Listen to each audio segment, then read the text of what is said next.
Assalamualaikum warahmatullahi wabarakatuh. Kembali lagi kita semua pada kegiatan pendidikan profesi guru atau PPG. Kali ini kita akan membahas tentang eksplorasi penyebab masalah pada program studi bimbingan dan konseling. Kami ingatkan ini hanya sebagai acuan pembelajaran dan perlu diingat bisa menyesuaikan dengan ketentuan LPTK masing-masing. Karena ada kemungkinan LPTK 1 dengan LPTK lainnya itu ada memiliki perbedaan terkait ketentuan pengisian terhadap LK-LK yang sudah disediakan. Kami sendiri untuk mengisi LK 1.2 ini eksplorasi penyebab masalah. Nah, di kolom yang pertama, masalah konseling yang diidentifikasi itu kami sudah ditugaskan untuk mengelompokkan kepada masalah atau kebutuhan di bagian bimbingan pribadi, bimbingan sosial, bimbingan belajar, dan juga bimbingan karir. Nah, dari keempat bagian itu harus ada perwakilan dari masing-masing. Yang selanjutnya, di bagian kolom hasil eksplorasi penyebab masalah atau kebutuhan, khusus di LPTK kami sendiri, untuk menggali eksplor penyebab masalahnya ini bisa menggunakan multi metode. Misalnya bisa menggunakan need assessment, bisa menggunakan review literatur, bisa menggunakan wawancara, bisa menggunakan pengamatan, bisa juga menggunakan skala psikologi sesuai dengan masalah yang akan kita lihat. Contohnya, kami di sini mengangkat tentang kesadaran beribadah, maka bisa menggunakan salah satunya dengan skala kesadaran beribadah. Nah, tentu nanti itu dari 4 bagian itu akan dibagi, mana yang bagian bimbingan kelompok, mana yang bimbingan karir, ataupun mana yang konseling kelompok, ataupun juga ada yang mana konseling individu, seperti itu. Nah, di kolom yang terakhir di bagian analisis eksplorasi penyebab masalah, ini adalah hasil dari interpretasi terkait metode-metode eksplor penyebab masalah yang kita sudah tuangkan di kolom ketiga tadi. Kita lihat misalkan di hasil eksplorasi penyebab masalah, contohnya kami di sini mengangkat tentang kesadaran beribadah, yang mana nantinya ini kami akan menggunakan dengan bimbingan kelompok. Nah, contohnya kita lihat dulu di hasil eksplorasi penyebab masalah. Untuk melihat penyebab masalah atau kebutuhan peserta didik tentang pentingnya akan kesadaran beribadah, bisa dilihat dari beberapa temuan data berikut. Kita bisa lihat hasil dari pengamatan guru BK. Nah, selama guru BK melakukan pengamatan setiap waktu sholat berjamaah, tahsin Al-Quran, dan juga kegiatan halakoh, ditemukan data bahwa peserta didik harus diingatkan terlebih dahulu agar bisa melaksanakan rutinitas tersebut. Misalnya setiap waktu sholat, bagian kedisiplinan harus mengingatkan melalui pengeras suara, melakukan penggeledahan ke setiap kamar, dan harus berulang kali dibujuk untuk melakukan kegiatan tersebut. Dari hasil pengamatan ini dapat disimpulkan bahwa kesadaran beribadah peserta didik harus didukung oleh lingkungan yang baik. Nah, tadi dari pengamatan guru BK, sekarang dari hasil dokumentasi. Dari hasil rekap kehadiran kegiatan, yaitu sholat berjamaah, tahsin, halakoh, dan juga kitab kuning, didapatkan informasi bahwa ditemukan sebanyak 15 siswa dari kelas 12 yang sering tidak mengikuti kegiatan rutinitas ibadah. Selanjutnya ada juga hasil wawancara. Dari hasil wawancara dengan bagian kedisiplinan, pengajar tahsin, dan juga kitab kuning, didapatkan informasi bahwa peserta didik sedikit yang datang tepat waktu pada kegiatan tersebut. Biasanya harus dicari terlebih dahulu ke asrama, agar siswa bisa didorong mengikuti kegiatan tersebut. Banyak juga yang malah kabur, pura-pura sakit, tidur, atau menunda-nunda dengan mencari berbagai alasan. Hal ini hampir ditemui pada setiap kegiatan ini. Hal ini pun harus dibantu dengan orang yang benar-benar ditakuti oleh peserta didik. Selain itu, hasil dari wawancara dengan bagian kesiswaan ditemukan informasi bahwa bagian kegiatan beribadah yang dilakukan oleh sekolah pun, kalau tadi di bagian asrama, nah dari kesiswaan pun masih ditemukan siswa yang belum memiliki kesadaran beribadah. Misalkan seperti apa? Misalnya terlambat datang pada kegiatan sholat duha dan sedikit yang mengikuti literasi Al-Quran, sehingga dari catatan kehadiran kegiatan pun masih terdapat siswa yang dalam artian telat untuk terlambat.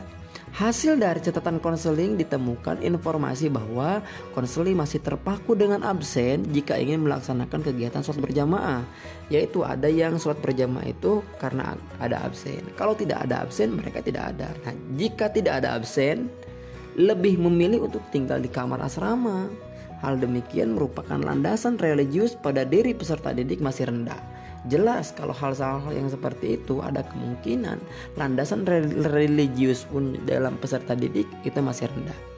Nah, ini ada hasil review selain tadi hasil pengamatan wawancara. Nah, di sini hasil reviewnya itu hasil literatur yang telah dilakukan didapatkan data yang pertama. Makna kesadaran beribadah merupakan bentuk perilaku yang tertuang dalam diri individu, seperti secara konsisten mendekatkan diri kepada Tuhan. Nah, ini ada penelitian kita bisa masukkan. Motivasi yang dinamis dalam berbagai bentuk ibadah, rutinitas ibadah secara konsisten, pandangan hidup yang komprehensif, dan mampu menyelesaikan permasalahan hidup dengan baik. Dan mengabdi sepenuh hati kepada aturan Tuhan, mohon maaf.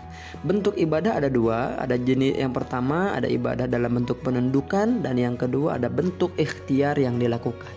Terus, nah ini yang paling penting, faktor perubahan kesadaran beribadah. Data yang diperoleh dari review literatur diperoleh data bahwa kesadaran beribadah peserta didik dipengaruhi oleh faktor internal dan faktor eksternal.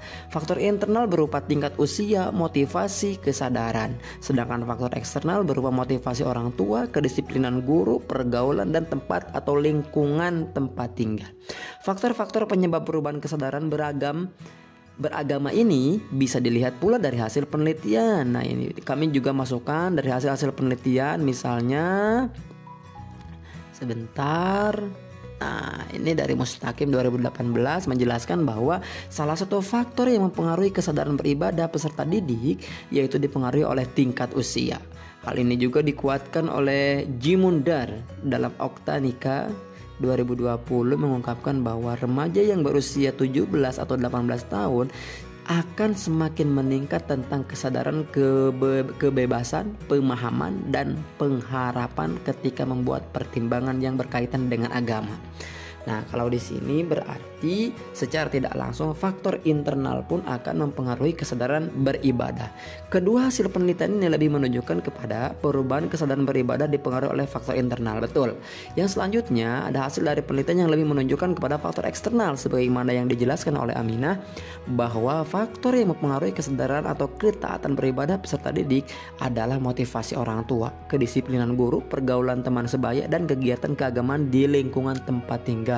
Dikuatkan pula oleh hasil penelitian Hartono bahwa penanaman nilai-nilai keagamaan dapat dilakukan dengan menciptakan suasana pembelajaran yang kondusif, dan proses interaksi antar guru dengan siswa dilakukan sebagai amalan atas implementasi ajaran agama Islam, penerapan pembelajaran mata pelajaran pendidikan agama Islam, berbagai kegiatan keagamaan, serta keteladanan guru. Hal ini juga sejalan dengan hasil pengamatan oleh konselor yang selama ini dilakukan. Jika kondisi lingkungan mendukung kedisiplinan dalam beribadah, maka akan mempengaruhi pula pada perkembangan kesadaran beribadah peserta didik. Nah, kuncinya kalau misalkan lingkungan bisa dikondisikan, maka kesadaran beragama pun juga akan dikondisikan. Nah, selanjutnya di bagian analisis penyebab masalah, tadi kan di sini kita identifikasi penyebab-penyebab atau faktor-faktor yang mempengaruhi masalah itu terjadi. Nah, sekarang kita kembali ke bagian interpretasinya. Nah, di analisis ini tentunya kita lebih kepada interpretasi dari metode yang telah kita kumpulkan. Misalkan hasil dari kegiatan analisis eksplorasi penyebab masalah di kolom yang ini tadi, yang berkaitan dengan kesadaran beribadah peserta didik, ditemukan interpretasi sebagai berikut. Nah, interpretasinya itu yang pertama, jadi setiap metode yang kita kumpulkan itu kita interpretasikan satu persatu. Itu kalau menurut LPTK kami. khususnya di bimbingan konseling. Misalkan hasil pengamatan, karena tadi juga ada pengamatan, hasil pengamatan yang dilakukan oleh guru BK dapat diambil kesimpulan bahwa konseli belum memiliki kesadaran beribadah. Jadi bisa disimpulkan dari pengamatan itu memang jelas konseli belum memiliki kesadaran beribadah. Terus nomor 2, hasil telaah dokumentasi tadi kan ada rekap tentang sholat dan juga sebagainya, dapat disimpulkan bahwa ada 15 siswa yang memiliki kesadaran beribadah rendah. Nah itu tadi hasil dokumentasi. Terus hasil dari kegiatan wawancara terhadap konseli, petugas keamanan asrama dan juga penanggung jawab kegiatan, dapat disimpulkan bahwa konseli masih perlu dikondisikan agar bisa memiliki kesadaran beribadah, seperti harus dibangunkan, dimonitoring ke setiap kamar, dan dipanggil satu persatu. Nah itu hasil dari kegiatan wawancara. Dan interpretasi dari hasil review literatur, dapat diambil kesimpulan bahwa kesadaran beribadah peserta didik dipengaruhi oleh faktor internal dan faktor eksternal. Faktor internal berupa tingkat usia, motivasi, dan kesadaran, sedangkan faktor eksternal berupa motivasi orang tua, kedisiplinan guru, pergaulan, dan juga lingkungan tempat tinggal. Nah jadi teman-teman, di bagian analisa eksplor penyebab masalah ini lebih kepada kesimpulan-kesimpulan terkait data-data yang telah kita kumpulkan melalui metode-metode yang juga kita telah tentukan. Sekali lagi, metode untuk hasil eksplor penyebab masalah ini bisa need assessment, bisa skala psikologi, bisa wawancara, bisa pengamatan, bisa juga dengan review literatur. Setelah itu kita kelompokkan juga apakah masuk pada kategori internalkah penyebabnya ataukah pada kategori eksternalkah. Nah, di analisa eksplorasi penyebab masalah ini kita interpretasikan setiap metode-metode yang telah kita gunakan. Dan yang selanjutnya, lebih baiknya lagi khususnya di bagian bimbingan dan konseling, di bagian analisa eksplor penyebab masalah ini, kita bisa menambahkan juga teknik apa yang sekiranya nanti kesadaran beribadah ini yang nantinya disetting dalam bimbingan kelompok itu bisa meningkat atau bisa berubah. Nah, karena kami ini belum sampai ke sana, tapi yang seharusnya itu bisa ditambahkan teknik yang paling pas. Jadi selain interpretasi, ditambahkan juga teknik yang paling pas untuk menyadarkan kesadaran beribadah. Begitu juga dengan bidang-bidang yang lainnya. Karena kami ini lumayan banyak, jadi cukup kami tampilkan secara sekilas saja untuk di bidang-bidang bagian lainnya. Nah, sebentar, untuk di bagian lainnya ini kami coba ke bawahkan. Yang mana ini? Nah, sebentar. Oh, ini. Jadi di bagian yang lainnya ini bisa dicek. Ini di masalah belajar. Jadi kalau di masalah belajar kami mengangkatnya konsep diri akademik negatif. Nanti tindak lanjutnya bisa dengan bimbingan konseling kelompok atau bimbingan konseling individu, tergantung nanti banyak dan tidaknya konseling yang didapatkan di tahap yang selanjutnya. Yang selanjutnya lagi ini di bagian karir. Nah, di bagian karir ini adalah kecemasan memutuskan masa depan antara kuliah ataupun kerja. Nah, sama tadi juga untuk mengekspor penyebab-penyebab masalah itu bisa kita gunakan metode-metode yang biasanya sering digunakan oleh guru BK. Bisa review literatur, bisa need assessment, bisa skala psikologis, bisa wawancara dan juga pengamatan. Nah, selain itu juga teman-teman, karena memang di LPTK kami ini tagihannya nanti itu 4 perangkat yang terdiri dari bimbingan klasikal, bimbingan kelompok, dan juga konseling kelompok dan juga konseling individu. Maka setiap bagian atau bidang harus mewakili dari berbagai bahan pembelajaran itu nanti. Kayak gitu. Jadi itu yang bisa kami sampaikan terkait eksplorasi penyebab masalah di LK 1.2 pada program bimbingan dan konseling. Sekali lagi, ini bisa disesuaikan dengan kebijakan kampus masing-masing.